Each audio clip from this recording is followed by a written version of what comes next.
olw'okwogera ku nsonga zino. Muwuliriza bulungi ng'ayogera ku nsonga za mukulu waffe gwe twalinga twenyumirizaamu Norbert Mao okuba nti kati ayogera ebyo ebitali mu nsa. Era ne mbagamba bannange mutuwulirize nnyo kati n'ebiseera ebijja mu maaso. N'abalikodinga ebigambo byaffe mu birikodinga ennyo musobole obbiyimirirako mu biseera eby'omu maaso nga tukoze ebituufu oba nga tukoze ebikyamu. Norbert Mao alina statement gye yakola enkulu ennyo. Yagamba nti bwe bakusasula okufuuka omubuyabuya then okutegeerako ne bw'oba otegeera nnyo kuba tekukyalina mulamwa. Yali musajja ategeera ennyo. Yali musajja gwe twagoberera ennyo, gwe twegombanga ennyo ng'akyali guild president wa Makerere University. Yoyo Norbert Mao yennyini gwe mulaba yoyo oli.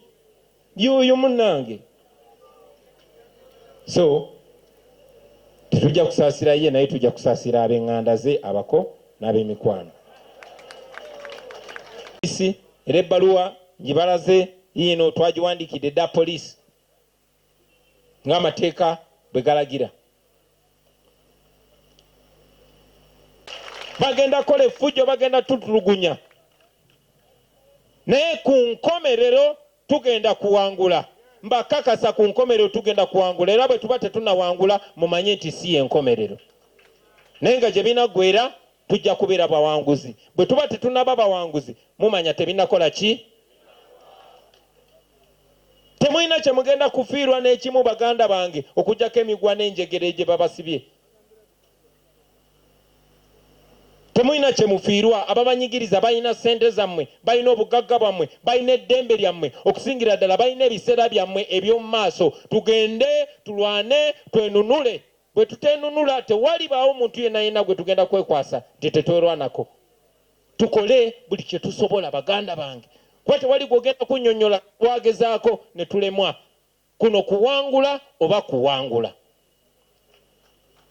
Eky'omukisa omulungi amateeka gali ku saidi yaffe. Eky'omukisa omulungi abantu bali ku saidi yaffe. Eky'omukisa omulungi obuntu bulamu buli ku saidi yaffe. Eky'omukisa omulungi Katonda ali ku saidi yaffe.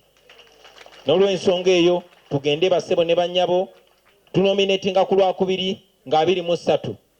Bwe tuva ku nomination tujja kwogerako eri abantu Katwe ku kisaawe nga Museveni bajja okwogera n'abawagizi be e Kololo.